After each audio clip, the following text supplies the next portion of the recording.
Hello everyone, welcome to EMIT।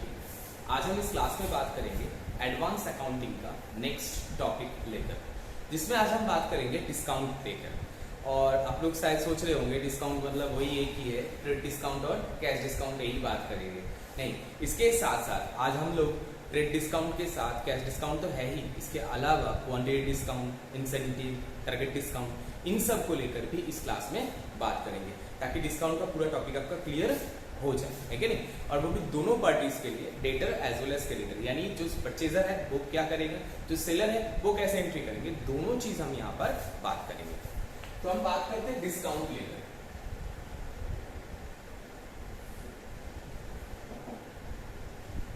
Discount यानी reduction in price. Price में जो reduction होता है उसी को हम क्या बोलते हैं, डिस्काउंट बोलते हैं। ये आप लोगों को पहले से ही पता है। अब हम इस डिस्काउंट का टाइप लेके बात करते हैं। इसमें हम सबसे पहले जो बात करेंगे वो है ट्रेड डिस्काउंट।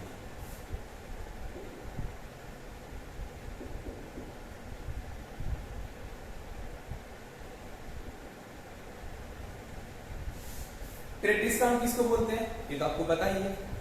ट्रेडिंग पर्पस में एक ट्रेडर द्वारा दूसरे ट्रेडर को दिए गए डिस्काउंट को हम क्या बोलते हैं, ट्रेड डिस्काउंट। क्या बोलते हैं, ट्रेड डिस्काउंट। और इस ट्रेड डिस्काउंट का कोई अलग से एंट्री हमें पास करने की जरूरत नहीं पड़ती, है कि नहीं, क्योंकि वो प्राइस में से ऑटोमेटिकली एडजस्ट हो जाता है। अगर सेल कर रहा हूं तो सेल के टाइम वो सेल में से माइनस हो जाएगा। अगर मैं परचेज कर रहा हूं तो परचेज का जो एक्चुअल वैल्यू है उसी वैल्यू से हम एंट्री पास करते हैं। इसलिए ट्रेड डिस्काउंट को अलग से एंट्री पास करने की जरूरत आपको नहीं पड़ता। डिस्काउंट गिवन बाय ए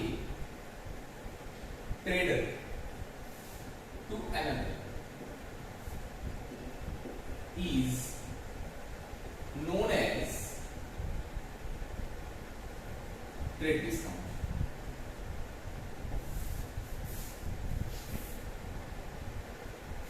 एक ट्रेडर के द्वारा दूसरे ट्रेडर को ट्रेडिंग पर्पस में जो डिस्काउंट या छूट दिया जाता है उसी को हम क्या बोलते हैं, ट्रेड डिस्काउंट। क्या बोलते हैं, ट्रेड डिस्काउंट। और इसके लिए कोई एंट्री की जरूरत नहीं होता, यानी नो एंट्री।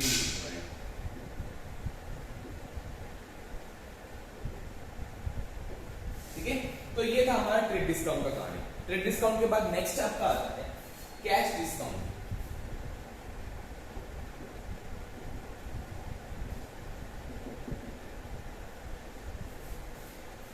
इमीडिएट पेमेंट में मोटिवेट करने के लिए जो डिस्काउंट हम देते हैं उसको हम क्या बोलते हैं, उसको हम बोलते हैं कैश डिस्काउंट। इमीडिएट पेमेंट मतलब जल्दी पेमेंट, अर्ली पेमेंट, ताकि मेरा पैसा डूबत खाते में ना चला जाए और पैसा आने में भी लेट ना हो। इसलिए हम जो डिस्काउंट देते हैं उसको हम क्या बोलते हैं, कैश डिस्काउंट।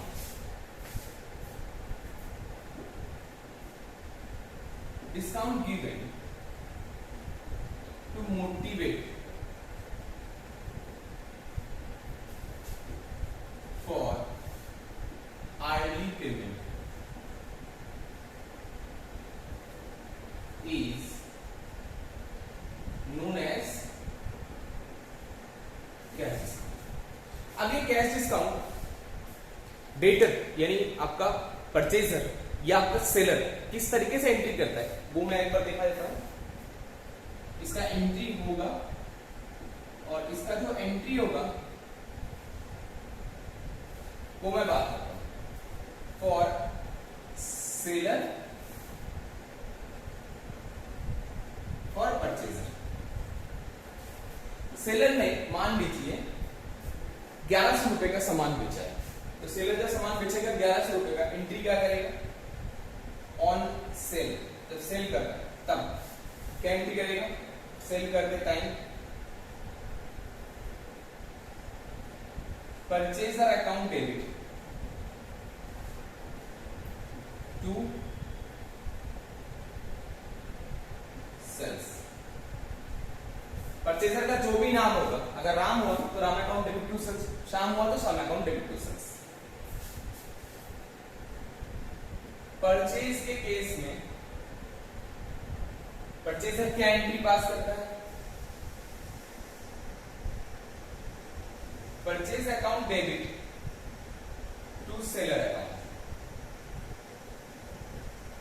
सेलर अगर राम हुआ तो purchase account debit to Ram, अगर सेलर अगर शाम हुआ तो परचेज अकाउंट डेबिट टू शाम। ये हो गया हमारा एंट्री। मैं यहाँ पर एग्जांपल भी ले लेता हूँ, सेलर मान लेता हूँ राम और परचेजर मान लेता हूँ शाम। तो सेलर में यहाँ पर क्या आ जाएगा, राम, परचेजर में क्या आ जाएगा, शाम। ये समझ में आ गया आप लोगों को? ये तो सबको पता है ना। अब हम इसके बाद की बात करते हैं। कितने का सेल किया था हमने? 1100 रुपए का। ठीक है, अब 1100 रुपए में सेल हो गया। उसके बाद सेलर ने बोला अगर आप विद इन 7 डेज पेमेंट करेंगे तो आपको 100 रुपए छूट दे दिया जाएगा। यानी आपको देना कितना है? ओनली 1000 रुपए, 100 रुपए आपका डिस्काउंट है। ऐसे डिस्काउंट को हम बोलते हैं कैश डिस्काउंट। अब इसका एंट्री कैसे करेंगे? तो ये सेलर जो है वो डिस्काउंट दे रहा है किसको? परचेजर को। तो इसके लिए वो डिस्काउंट अलाउड है। वही जगह पर परचेजर के लिए वो डिस्काउंट रिसीव्ड है। क्या बोला मैंने? सेलर के लिए वो डिस्काउंट अलाउड है, परचेजर के लिए वो डिस्काउंट रिसीव्ड। सेलर ने जब डिस्काउंट अलाउड किया, एंट्री क्या करेंगे?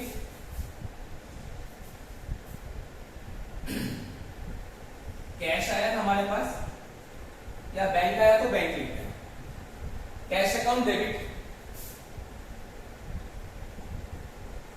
Discount allowed account debit to party का नाम यानी सामान। कैश आया कितने रुपए? 1000 रुपए। डिस्काउंट अलाउ किए कितने रुपए? 100 रुपए। तो साम में कितना हो गया टोटल? 1100।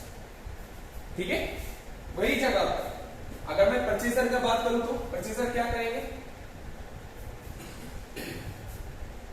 डिस्काउंट अलाउड एक्सपेंस है, वही जगह पर डिस्काउंट रिसीव्ड हमारा इनकम है। इसके लिए परचेजर के लिए कैसे टाइप का? Indirect income. ठीक है, तो ये जो इनकम है इसका इनकम तो हमेशा क्रेडिट होता है, ये तो हमें पता है। अब इसका एंट्री हम कैसे करेंगे वो हम बताते हैं। Ram account debit, Ram account credit हुआ था या डेबिट हो गया? कितने रुपए से? 1100 रुपए से। टू कैश अकाउंट 1000 रुपए टू डिस्काउंट रिसीव्ड अकाउंट 100। हो गया मेरा एंट्री कंप्लीट। किसके लिए? परचेजर के लिए। तो मैंने सेलर का भी दिखा दिया, परचेजर का भी दिखा दिया, दोनों का एंट्री हो गया। अब एक बार दोबारा देखो, जब हम डिस्काउंट अलाउ करते हैं वो हमारे लिए एक्सपेंस होता है। अगर हमें डिस्काउंट मिलता है वो हमारे लिए इनकम होता है। एक्सपेंस हमेशा डेबिट होता है, इनकम हमेशा क्रेडिट होता है। ये आप लोगों को पहले ही सिखा दिया गया है। अब इसका एंट्री कैसे हुआ? हमने डिस्काउंट दिए है तो सीधी सी बात है, इसका एंट्री हो गया discount allowed account debit to party. हमें डिस्काउंट मिला है, उसका एंट्री क्या होगा? Party account debit to discount received. अब साथ में कैश भी था तो मैंने कैश को भी जोड़। तो ये था हमारा एंट्री किसके लिए? अगर कैश डिस्काउंट होता है तो। अब हम आगे बढ़ते हैं। क्या इसके अलावा कोई और डिस्काउंट नहीं है? बिल्कुल, इसके अलावा भी डिस्काउंट है जो आज हम यहाँ पर बात करने वाले। अभी तक हमने क्या देखे? कैश डिस्काउंट देख लिए, सॉरी ट्रेड डिस्काउंट देख लिए सबसे पहले। इसके बाद हम बात कर रहे हैं कैश डिस्काउंट, ये भी हमने बात हो गया हमारा। तीसरा अब जो हम बात करने जा रहे हैं वो है क्वांटिटी डिस्काउंट।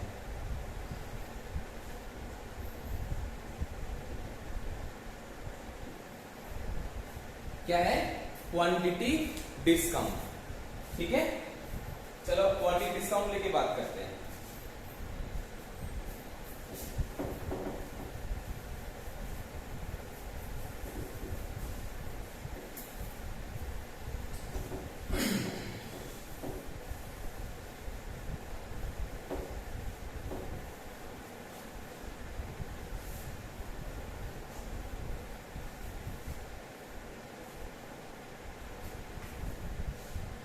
तीसरा टॉपिक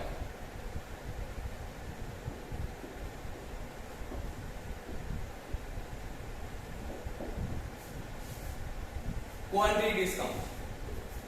बहुत बार आप लोगों ने देखे होंगे, जैसे दुकानों के बाहर भी लिखा होता है बाई 3 गेट 5। इसका मतलब क्या है, आप 3 परचेज कर रहे हैं और आपको मिल रहा है कितना, 5, यानी 2 जो है वो आपको 3 के प्राइस के अंदर ही मिल गया है कि नहीं।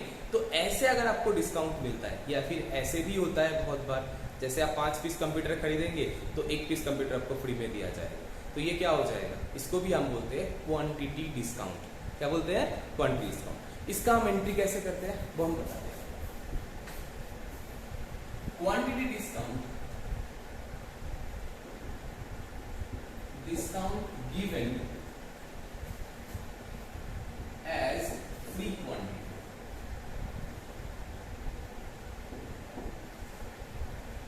इन फ्री क्वांटिटी भी बोल सकते हैं। फ्री क्वांटिटी के रूप में फ्री में कुछ सामान आपको प्रोवाइड कर दिया जाता है, वही सामान का जिस चीज का परचेजिंग कर रहे हैं उसको हम क्या बोलते हैं, क्वांटिटी डिस्काउंट। तो इसका एंट्री कैसे करेंगे हम, क्वांटिटी डिस्काउंट, एक तो सेलर, एक परचेजर। परचेजर को डिस्काउंट मिल रहा है, सेलर डिस्काउंट दे रहे हैं। परचेजर जब एंट्री करेगा, उसका एंट्री करेगा purchase account debit to discount receipt, discount receipt में उसको डाल दे। सेलर क्या करेगा,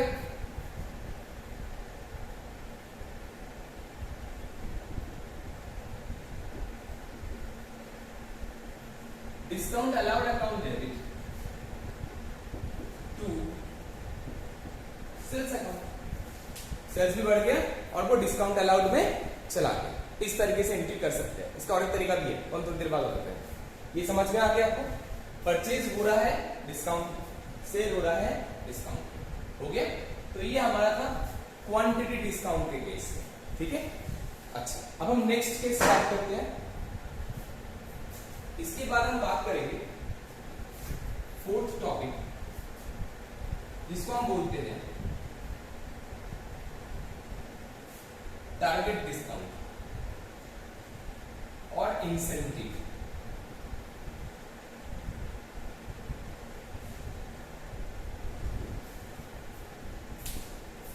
टारगेट डिस्काउंट भी होता है, इंसेंटिव भी होता है। मैं आपको दोनों चीज लेके बात करूंगा, ठीक है।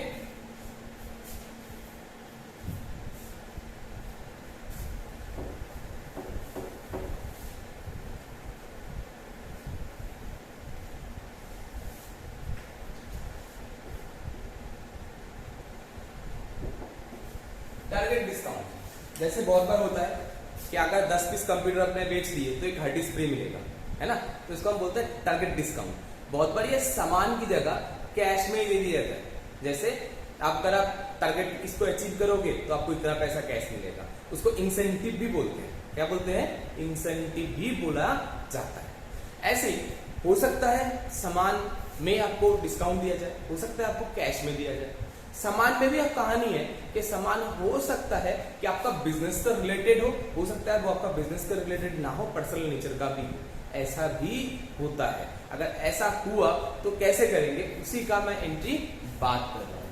अगर मैं सामान में, आइटम्स में रिलेटेड गुड्स की बात करूं, रिलेटेड गुड्स अगर आपको प्रोवाइड किया जाए, रिलेटेड मतलब आपके बिजनेस से रिलेटेड आपको गुड्स प्रोवाइड किया जा रहा है, तो आप क्या करेंगे, जैसे आप पहले एंट्री कर रहे थे, पहले जैसे आपने किए थे अभी डिस्काउंट का, वही सेम एंट्री आप पास करेंगे डिस्काउंट के केस में। यानी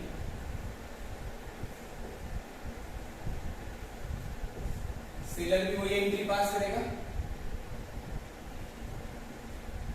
discount allowed account debit to sales account. इसको डिस्काउंट अलाउड की जगह बहुत सारा इंसेंटिव भी बोल के रख सकते हैं, कोई दिक्कत नहीं है, ठीक है। परचेजर क्या करेगा,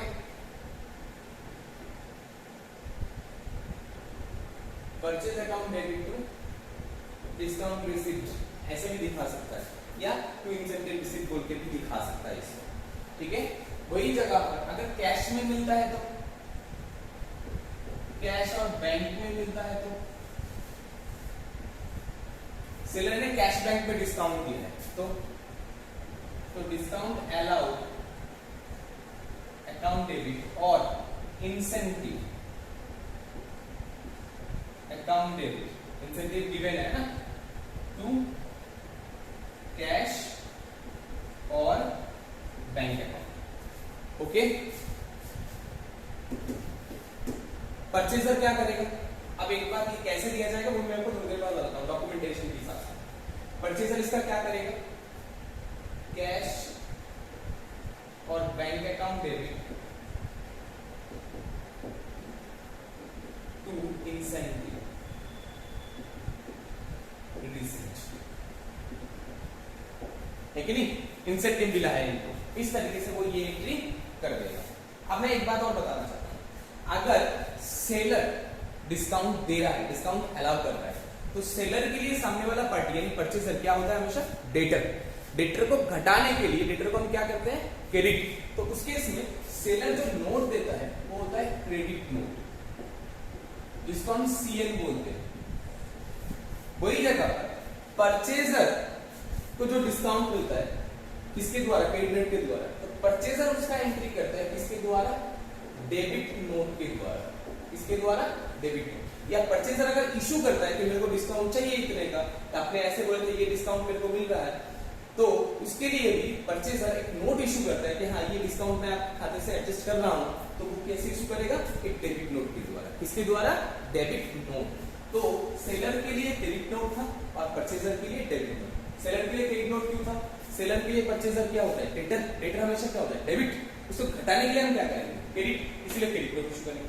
वही जगह पर परचेजर के लिए, हम परचेजर है, हम परचेज कर रहे हैं किसी और पार्टी से, जिससे हम परचेज करेंगे वो हमारे लिए क्या होता है? क्रेडिटर। क्रेडिटर को घटाने के लिए हम क्या करेंगे? डेबिट। तो जो नोट इशू करेंगे उसको हम क्या बोलते हैं? Debit note. इस डेबिट नोट के द्वारा ये वो एंट्री दिखाएगा, यानी खाता एडजस्ट करेगा। अब नेक्स्ट हम बात करते हैं, ये तो हो गया कैश और बैंक में। अगर कैश और बैंक की जगह कोई एसेट दे दिया जाए आपको तो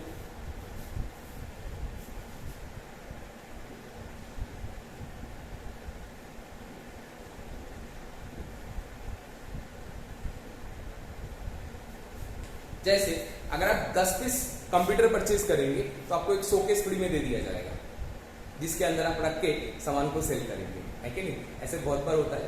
आप अगर एक ट्रक सीमेंट बेच देंगे तो आपको एक फ्रिज मिल जाएंगे, है ना? ऐसे बहुत सारे ऑफर्स आते रहते हैं। तो ऐसे अगर कोई डिस्ट्रीब्यूट किया जाता है, कोई एसेट को डिस्ट्रीब्यूट किया जाता है एज डिस्काउंट के रूप में, तो कैसे करेंगे?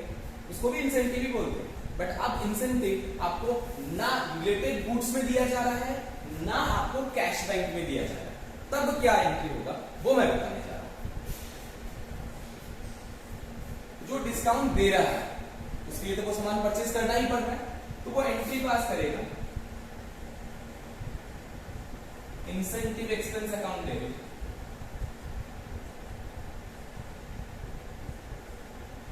टू कैश और बैंक अकाउंट, क्योंकि उनको परचेज करके लाना पड़ेगा। जब वो परचेज करके लाएंगे तभी तो आपको दे पाएंगे ना। तो उनके लिए जो भी इंसेंटिव के रूप में सामान वो परचेज कर रहा है, उनके लिए वो क्या है? उनके लिए वो खर्चा है, तो वो खर्चा करेंगे, खर्चा का एंट्री पास कर लेंगे। समझ गए आप? ये इंसेंटिव का हो गया। बट वही जगह पर जिसको डिस्काउंट ये मिल रहा है, परचेजर जिनको वो सामान मिल रहा है, वो क्या एंट्री पास करेगा? उनको एक एसेट मिला, फ्रिज मिला, जो उनके बिजनेस का रिलेटेड तो नहीं है बट उनको काम तो आ सकता है ना। तो ऐसे जब भी उसके कोई एसेट मिलेगा उसके लिए वो क्या एंट्री पास करेंगे? उसके लिए वो एंट्री पास करेंगे एसेट अकाउंट डेबिट। क्या लिखा मैंने? Asset account debit. जो भी एसेट आएगा, अगर फ्रिज मिला है तो फ्रिज अकाउंट डेबिट, अगर फर्नीचर मिला है फर्नीचर अकाउंट डेबिट, अगर कोई पर्टिकुलर मशीन मिला है, कोई कंप्यूटर मिला है, कोई और सामान मिला है, तो जो भी संपत्ति मिला है वो account debit to capital reserve. क्या? Capital reserve. आप ध्यान रखिए, जब भी आपको कोई कैपिटल प्रॉफिट होता है, कैपिटल प्रॉफिट होता है, तो उसका हम रिजर्व बना के रख लेते हैं जब तक कैपिटलाइज नहीं हो जाता या एडजस्टेड कोई कैपिटल लॉस के साथ एडजस्ट नहीं हो जाता। इसको हम बोलते हैं कैपिटल रिजर्व, यानी जो एसेट मिला वो asset account debit to capital reserve. ये किसके लिए? ये हुआ आपका परचेजर के लिए, जो परचेज कर रहे थे उनके लिए। सेलर के लिए तो नॉर्मल एंट्री था, सेलर के लिए कुछ ऐसा नहीं था, बट परचेजर के लिए क्या था? Asset account debit to capital reserve account. क्या था?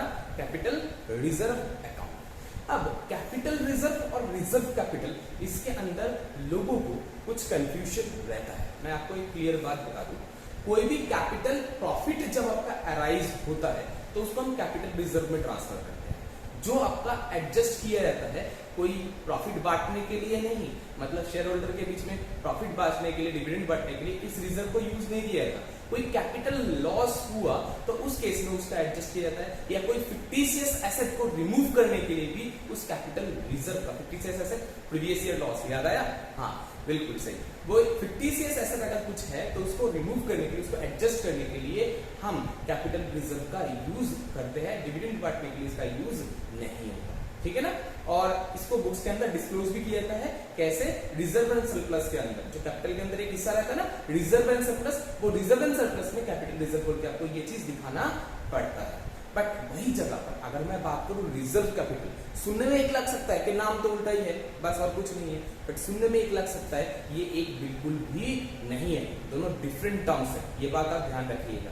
अभी जो मैंने बताया था वो था आपका कैपिटल रिजर्व। वही जगह पर अगर मैं बात करूं रिजर्व कैपिटल की, तो रिजर्व कैपिटल दूसरे वर्ड हो गए, दूसरा शब्द हो गया, उसका मतलब भी दूसरा हो गया। एक्चुअली रिजर्व कैपिटल का मतलब आपका ऑथराइज कैपिटल का वो हिस्सा जो आपने अभी तक कॉल्ड अप नहीं किया, जो लिक्विडेशन के टाइम कॉल्ड अप किया जाता है। कंपनी जब वाइंड अप होता है उस टाइम वो कैपिटल हम दोबारा कॉल्ड अप करके शेयर होल्डर से वो पैसा वापस लेते हैं या पैसा लेते हैं, है ना? तो उसको हम बोलते हैं क्या? उसको हम बोलते हैं रिजर्व कैपिटल।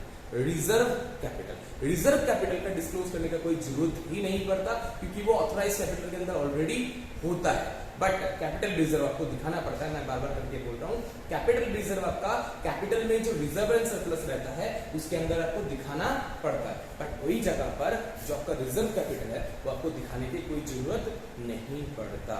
तो ये था आपका डिफरेंस किसके बीच में?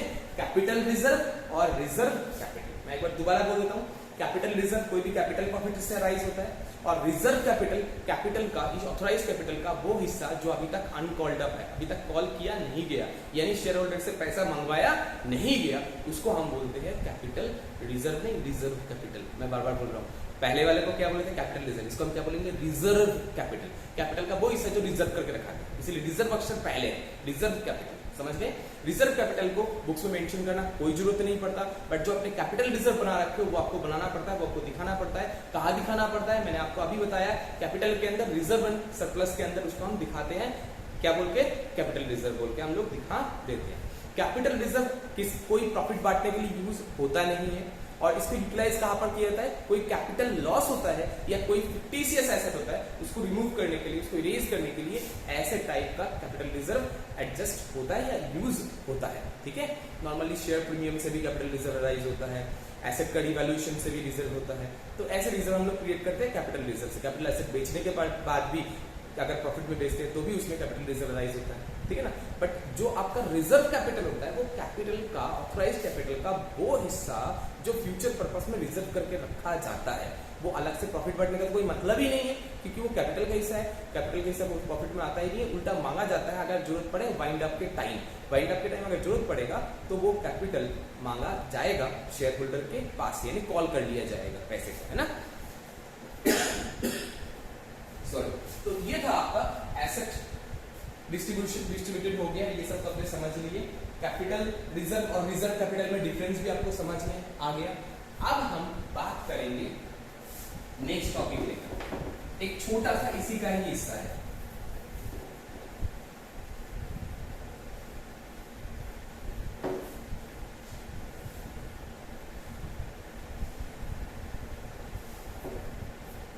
जो है फ्री सैंपल।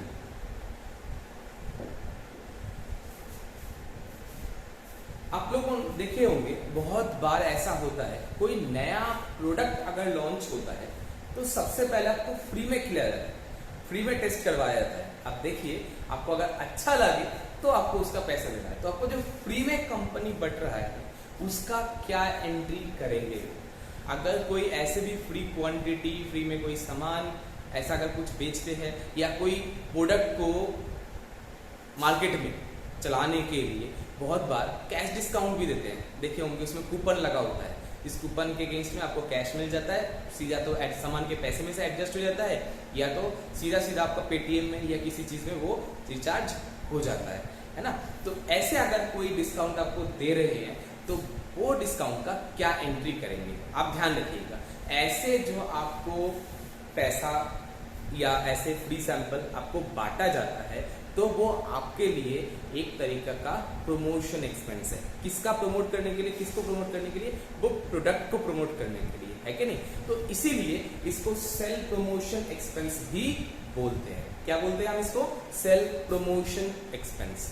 तो जब भी कोई सेल प्रमोशन एक्सपेंस कस्टमर के लिए कर रहा है, कस्टमर के लिए, तो उसका एंट्री क्या करेगा वो मैं आपको बताना चाहता हूँ। कोई भी सामान लेके अगर सेल को प्रमोट करना चाहता है तो उसको सेल प्रमोशन एक्सपेंस बोलते हैं। अब सेल प्रमोशन एक्सपेंस अगर गुड्स में हुआ है तो एंट्री होगा sale promotion expense account debit to purchase और स्टॉक। परचेज या स्टॉक में से इसको एडजस्ट कर दिया जाएगा। समझ में आ गया? जो पर्सन का परचेज था या जो पर्सन का स्टॉक था उसमें से ये एडजस्ट कर दिया जाएगा। समझे? जब सेल प्रमोशन होता है तो सेम एज इट इज, अगर सेल प्रमोशन कैश में दिया गया है तो कैसे होगा? कैश में दिया गया है तो आप इस तरीके से दिखा सकते हो।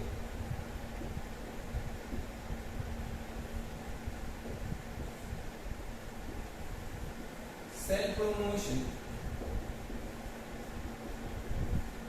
Expense account debit to cash और बैंक, अगर चेक वगैरह किसी और तरीके से होता है। सेम एज इस तरीके से क्वांटिटी डिस्काउंट के टाइम भी आप सेल अकाउंट को ना दिखा के आप परचेज से भी एडजस्ट इस तरीके से कर सकते हो। अगर नील वैल्यू में आपका सामान जा रहा है तो कम वैल्यू में जाता है तो सेल को दिखा दिया जाता है, जो मैंने आपको पहले दिखाया था, है ना। इसके टाइम क्वांटिटी डिस्काउंट के टाइम में, टारगेट डिस्काउंट के टाइम आपको बताया था, जिसमें हमने सेल को क्रेडिट किए थे, है ना। वही जगह पर अगर बिल्कुल नील वैल्यू में जाता है तो सेल को ना बढ़ा के लोग उस केस में क्या करते हैं? परचेज को एडजस्ट करते हैं। यानी उस केस में क्या करते हैं? जैसे क्वांटिटी, फ्री क्वांटिटी मैंने अभी आपको बताया था थोड़ी देर पहले, फ्री क्वांटिटी और आपका टारगेट डिस्काउंट दिया गया है एज फ्री सैंपल, फ्री में, पूरा फ्री में दिया गया है तो भी तो इस तरीके से एंट्री करते हैं। डिस्काउंट अलाउड और sale promotion expense debit to sales की जगह, क्योंकि अपने पैसे में बिल्कुल फ्री में करें, बिल्कुल फ्री में करें तो टू परचेज और स्टॉक अकाउंट करना। और टू सेल कब करना? जब आप थोड़ा बहुत पैसा ले रहे हो तो उस केस में, है कि नहीं।